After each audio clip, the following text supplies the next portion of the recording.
આંતરરાષ્ટ્રીય હિન્દુ પરિષદના અધ્યક્ષ ડૉક્ટર પ્રવીણ તોગડિયાએ હિન્દુ જાગૃતતાના અભિયાન અંતર્ગત મહેસાણા જિલ્લાના વિસનગર શહેરની મુલાકાત કરતા લોકોએ ઉત્સાહપૂર્વક આવકાર્યા હતા. શહેરના મહેસાણા રોડ ઉપર આવેલ ઇન્દ્રલોક સોસાયટી ખાતે રવિવારે સવારે જ્યારે ડૉક્ટર પ્રવીણ તોગડિયા આવી પહોંચ્યા હતા ત્યારે સૌપ્રથમ હિન્દુ ધર્મ અને સંસ્કૃતિ મુજબ રામ લક્ષ્મણ જાનકી સમક્ષ દીપ પ્રગટાવીને કરી હતી, જેમાં વિસનગર હનુમાન ચાલીસા કેન્દ્રના ભાઈઓ બહેનોએ હનુમાન ચાલીસા દ્વારા સમગ્ર વાતાવરણ રામ ભક્ત હનુમાન દાદામય બની ગયું હતું.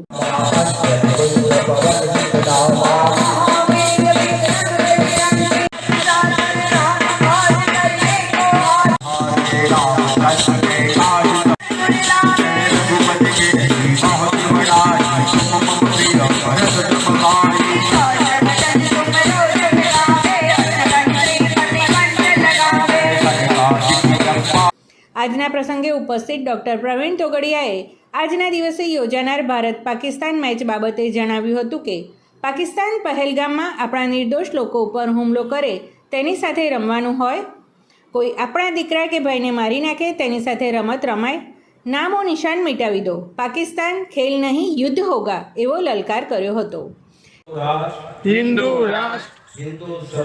હિન્દુ સમાજ ભગવાને બનાવ્યા છે,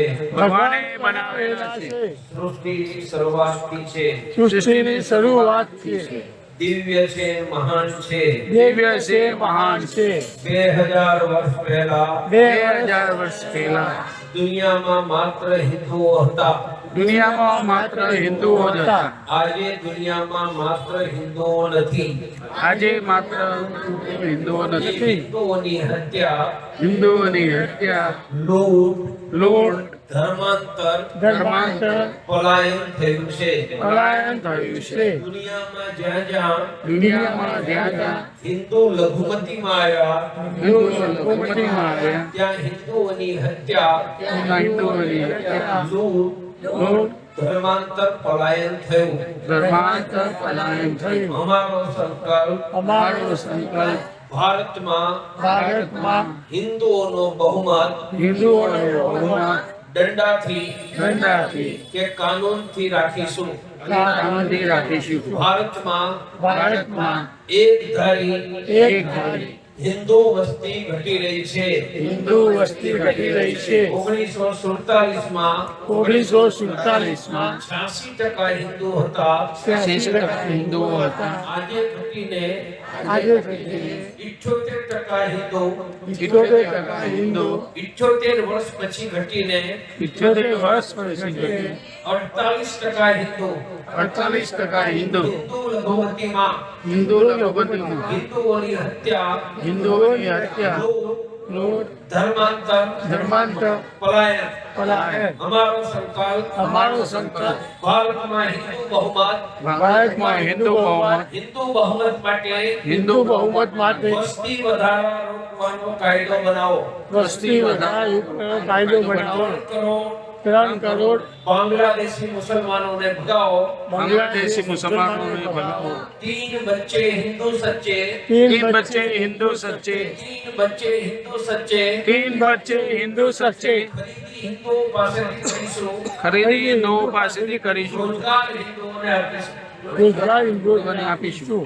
અમારી પહેલી વાત, દુનિયામાં જ્યાં હિન્દુ ઘટ્યા ત્યાં હત્યા, લૂંટ, ધર્માંતર અને છેલ્લે બચેલા લોકોએ ઘરબાર છોડીને ભાગવું, તો શું થાય? મેં કહ્યું 78 વર્ષમાં 48%, તો આજે 78% પણ સંખ્યા છે 114 કરોડ હોય. એ જયારે 48% થશે ત્યારે 50%, તો શું થાય? ન બચે. ઇઝરાયલમાં યહૂદીઓ કેટલા? 1 કરોડ. ચારે બાજુ મુસલમાન 15 કરોડ. બોલો 1 કરોડ 15 કરોડ ને મારે છે કે નહીં? તો આપણે 60 કરોડ હોઈએ तो 700 करोड़ ने मारी कि नहीं? मेरे साथ बोलो, भारत में हिंदू घटेगा हिंदू घटेगा तो भी हिंदू ही बिकेगा, तो भी हिंदू ही बिकेगा, हिंदू घटेगा हिंदू घटेगा तो भी हिंदू ही जीतेगा। तो भी हिंदू भी जीतेगा। ये कई रीते थाय? तो साप निकले, બધા ભાગી નીકળે, હું ખુરશી પર ચડી ગયો, કદી ગયો તો સાપથી ભલભલાવી ગઈ, હાથમાં કીડી નિકળે, કાં ખેંખેરી નાખીએ, કામ કરીને મારી નાખીએ, પછી ફેંકી દે। ये સાપથી ભલભલાવી ગઈ અને કીડીને ચકદી નાખો, એ હજારો કીડીઓ ભેગી થઈને સાપ પર હુમલો કરે તો સાપને મારી નાખે કે નહીં? એનો અર્થ એ થયો કે નબળા લોકો હોય પણ હજારો લાખો ને કરોડો નીકળે તો ભલભલાના ભૂકા તો લાખો કરોડો નીકળે કઈ રીતે? એના માટે લોકોની વચ્ચે એક કેન્દ્ર જોઈએ, અઠવાડિયામાં એક વખત ભેગા થયા, આ કેન્દ્ર બધાને જોડે અને સુખ દુઃખની ચિંતા કરે। મુસલમાનમાં કેન્દ્ર મસ્જિદ છે, દરેક મુસલમાન ઇસ્લામ સાથે મસ્જિદ દ્વારા જોડાય। મસ્જિદ દ્વારા એટલે દરેક મુસલમાનની મસ્જિદ નક્કી છે, કોઈમાં 100 આવે, 200 આવે, 500 આવે, અને એ મુસલમાનને કઈ તકલીફ પડે તો મસ્જિદમાં શુક્રવારે એલાન થાય, વગર ઓળખાણે વગર લેવા દેવાય 100, 200, 500 લોકો નીકળે।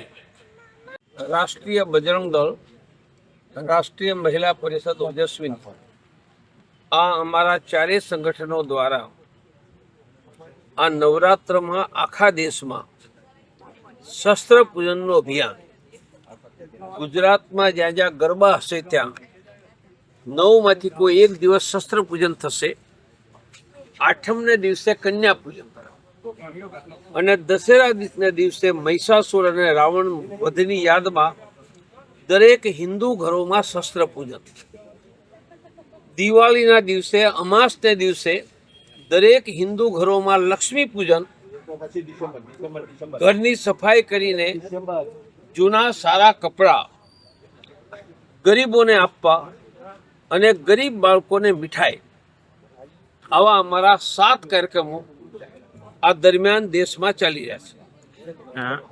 આપ હિન્દુ સંગઠનની વાત કરો છો તો જાતિવાદ હિન્દુ સમાજની નબળાઈ છે, તો આ મુદ્દે શું કહેવું?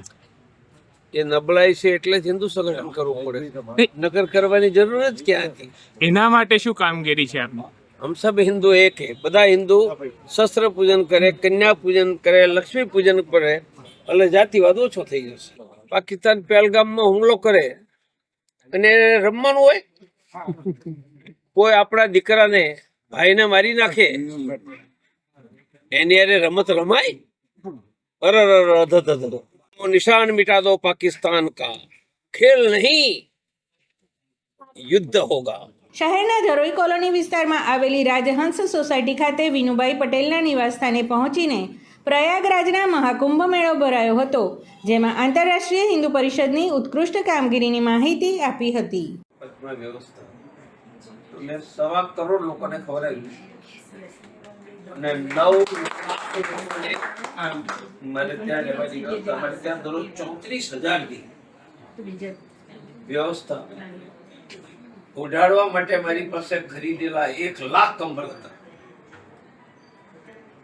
10,000 ગાદલા પોતાની માલિકી, બાકી વ્યવસ્થા તો હતી, 30,000 કિલો 24 કલાક ચા પીવા માટે ચાની પત્તી હતી, 30,000 કિલો એક સાથે તપેલામાં 10,000 લોકો ખાઈ શકે એવા રાંધવાના 120 તપેલા હતા। વાળી એક અખાડામાં એક સાધુને ગાડી હોય, મારી પાસે 73 ગાડીઓ પરમિશન વાળી હતી ફરવા માટે। જેટલા ટેન્ટ હતા એ બધામાં ગરમ રાખવા માટે હીટર હતા, બધા ટેન્ટમાં મોબાઈલ ચાર્જિંગની વ્યવસ્થા હતી। 2-3 દિવસ રહે એટલે દરરોજ ગંગા સ્નાન ન કરે તો 24 કલાક નાહવા માટેનું ગરમ પાણી ઉકળતું રહે, ટૂલ લઈને તમારે લઈ લેવાનું। સમાચાર અને જાહેરાત માટે સંપર્ક કરો પ્રકાશ સોની 94 294 35 034, અલ્પેશ બારોટ 93 774 26 544, વિસનગર કે ન્યૂઝ।